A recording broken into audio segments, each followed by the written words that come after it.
Finally here! Grabe yung tagal namin naglakad ni Sale. Like, FX lang kami. Tapos, ayun. Baka pwede na tayong pumasok dyan, no? Dito na kami, SM Annex, 3rd floor. For the opening of the Natural Looks. You guys may just talk among yourselves what's happening in the brand, and of course we would like the house party though to quite light up the mood. Natural Looks, Miss Casey Concepcion herself, she will be joining us later on. Sobrang sensitive ko rin sa mga fragrance. So, napakagandang endorsement. It's really so refreshing for me to be representing a new brand, and it's very new here in the Philippines. This is the first store, and it's the first time na i-introduce natin sa mga Pilipino ang mga perfume ng Natural Looks. I'm so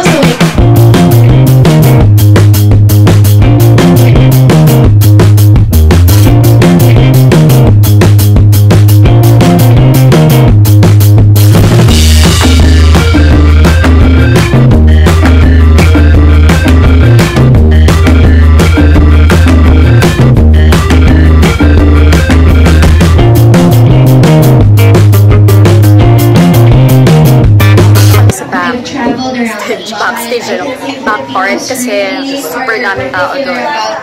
But anyway, nandun na ako kanina. Konting snippets lang. And then I'm here dito sa mga scandals. Dami-daming candles and super bango niya. How much bang isang candle? Walang price. Yeah, wala pang price. Pero may mga maliliit din sila. Ayan, I'm now done. Nakakuha na ako ng dalawang facial care. I chose the eye serum tsaka yung parang moisturizer nila na nakakapag-delay ng aging. So, kailangan natin yan kasi para hindi tayo mukhang 29. And dito na ako sa register area para papacheck yung aking tapos nandun pa sila. Ayan, I'm now done. Nandito na ako sa labas ng Natural Looks kasi super crowded sa loob and sobrang init and sobrang daming tao. Kaya dito na muna ako while waiting for Say and Chevy to finish their shopping.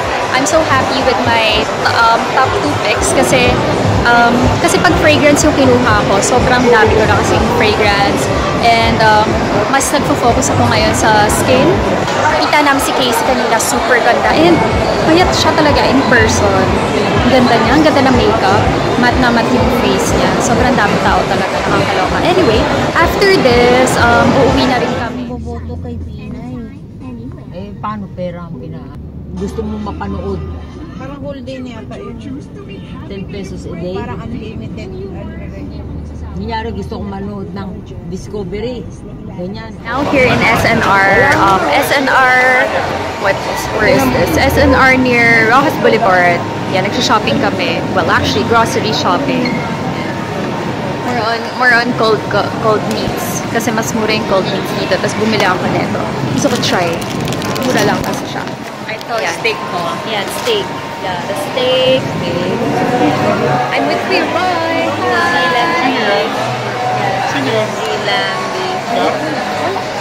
Nag-vlog lang ako.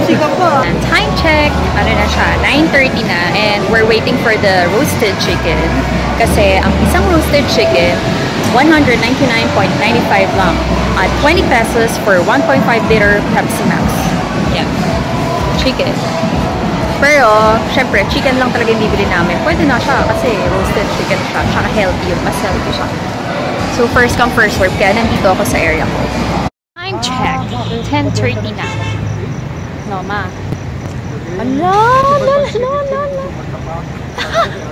Pinahawak lang sa akin. Kasi sila lang yung kumain. Ako, kinain ko yung gummy bears. Yehey! SNR. Ang ganda dito, no? Maluwag lang. Pero sa loob masikip.